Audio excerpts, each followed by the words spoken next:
ہر شخص یہ چاہتا ہے مجھے دارین کی فلاح نصیب ہو، تو وہ کیسے نصیب ہو؟ ارشاد فرمایا قد افلح المؤمنون، بے شک فلاح انہوں نے پائی جو اہل ایمان ہیں۔ یعنی سب سے پہلی اور بنیادی اکائی ایمان ہے۔ اگر کسی شخص نے ہر شعبہ زندگی میں کامیابی کے جھنڈے گاڑ لیے لیکن ایمان کا نور اس کے پاس نہیں ہے، کوڑی مل نہیں ہے اس کا، تو سب سے بڑی دولت جو ہمیں اس دنیا پہ دی گئی ہے وہ دولت ایمان ہے۔ دوسری بات، وہ اپنی نمازوں میں خشوع کرتے ہیں۔ یہ کیفیت پیدا کرنے کی ضرورت ہے نمازوں کے اندر، تاکہ نماز کا حظ، نماز کا لطف نصیب ہو۔ آگے فرمایا والذین ھم عن اللغو معرضون، اور وہ لغویات سے اعراض کرتے ہیں، فضول اور بیہودہ امور میں زندگی ضائع نہیں کرتے۔ ان کی زندگی کا ایک ایک لمحہ با مقصد ہوتا ہے۔ زندگی ہے ہی کتنی کہ اس کو فضولیات میں گزار دیا جائے۔ آپ دیکھیں جس عمر کے حصے میں بھی ہیں تو ذرا ماضی میں دیکھیں، یہ کل کی بات نہیں کہ ہم گلیوں میں کھیلتے تھے، اب یہاں آ کے بیٹھے ہوئے تو 50 سال 60 سال 20 سال 25 سال 40 سال چٹکی بھرتے ہوئے گزر گئی۔ یہ کل کی کہانی لگتی ہے، تو آگے ہمیں پتہ ہی نہیں ہے کہ زندگی بقیہ ہے کتنی۔ تو جب زندگی اتنی مختصر ہے، وقت اتنا تھوڑا ملا ہے، تو ہم اس کے متحمل ہی نہیں ہیں کہ اس کو فضولیات میں ضائع کریں۔ اپنی زندگی کو قابو میں رکھو، زندگی کو کنٹرول میں رکھو، اور بے مقصد ایک لمحہ بھی گزرنے نہ پائے۔ ادارۃ المصطفیٰ کی کامیابیوں کا ایک راز یہ بھی ہے کہ ہم نے وقت کی پابندی کا کلچر متعارف کروایا ہے۔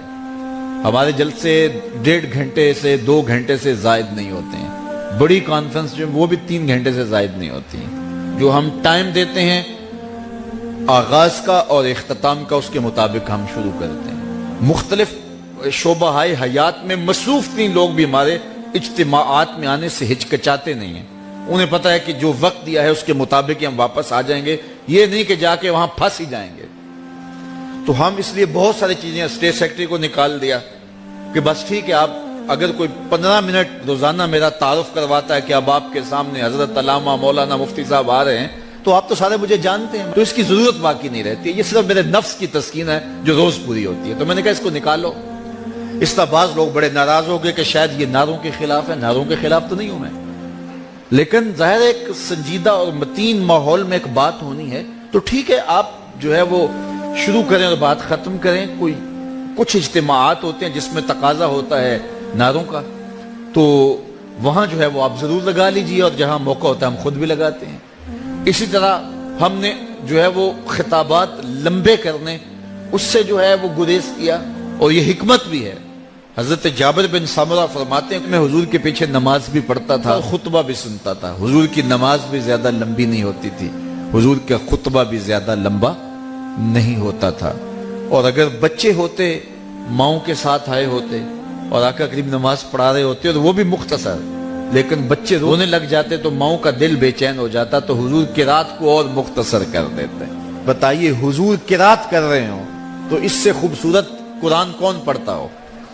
لیکن میں اس لیے تقریر لمبی کر دیتا ہوں کہ ٹھیک ہے اب لوگ مجبور ہو کے بیٹھے، یہ تو کوئی حکمت نہیں ہے، یہ تو کوئی دانائی نہیں ہے۔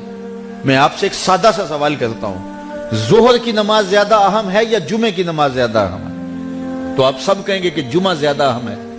تو ظہر کی 4 رکھتے ہیں فرض اور جمعے کی 2 رکھتے ہیں، تو جو زیادہ اہم ہے اس کی رکھتے ہیں 2 کیوں کم کر دی گئی؟ چونکہ ساتھ خطبہ شامل ہو گیا تھا، 2 رکھتے کم کر دی گئی۔ تو وقت کی قدر کیجئے، وقت کی اہمیت کو سمجھیے، اور لوگوں کے خیالات کا، جذبات کا اور لوگوں کے مزاج کا ضرور خیال رکھیے۔